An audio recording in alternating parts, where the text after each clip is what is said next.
వరుస సినిమాలతో వస్తున్న రవణకు ఒక మంచి ఊరట అనేది లభించింది. అది ఏ విధంగా అంటే ఇరుముడి మూవీతో. ఈ మూవీతో రవణ హిట్ కొట్టేశాడు భయ్య. మూవీ బాగుంది. ఈ మూవీ ఎలా ఉందో ఈ రివ్యూలో తెలుసుకుందాం రండి. ఈ మూవీ యొక్క స్టోరీ విషయానికి వస్తే 2 గంటల 25 నిమిషాలున్న ఈ నిడివిలో మన హీరో అరటిపళ్ళ బిజినెస్ చేస్తూ మందు అలవాటు ఉన్న మన హీరో కూతురి కోసం అయ్యప్ప మాల వేసి 41 రోజులు నిష్టగా ఉంటాడు.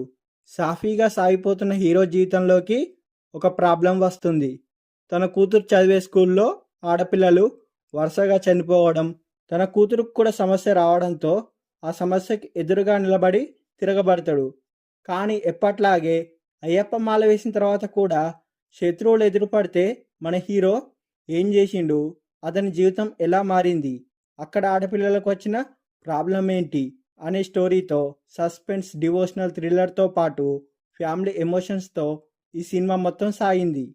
ఫస్ట్ హాఫ్ మాత్రం చాలా చక్కగా ఫ్యామిలీ ఎంటర్టైనర్గా తండ్రి కూతుళ్ళ అనుబంధంతో సాఫీగా సాగిపోయింది. ఇంటర్వెల్కి ముందు నుంచి సినిమా అదిరిపోతుంది. ఇక చివరి 40 నిమిషాలైతే సినిమాకే హైలైట్గా నిలుస్తాయి. ఈ యాక్షన్ సీక్వెన్స్ మంచి హై ఫీల్ ఇస్తాయి. ఇక అయ్యప్ప స్వామి దీక్ష, మిగిలిన 2 పాటలు మంచి ఆధ్యాత్మిక వైబ్ ఇస్తాయి.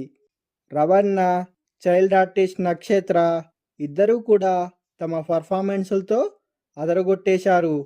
వీరిద్దరి సీన్స్ సినిమాకి హైలైట్ అవుతాయి. ఇక మల్లెపూల పల్లెకి సాంగ్ అయితే థియేటర్స్లో ఊగిపోవడం ఖాయం.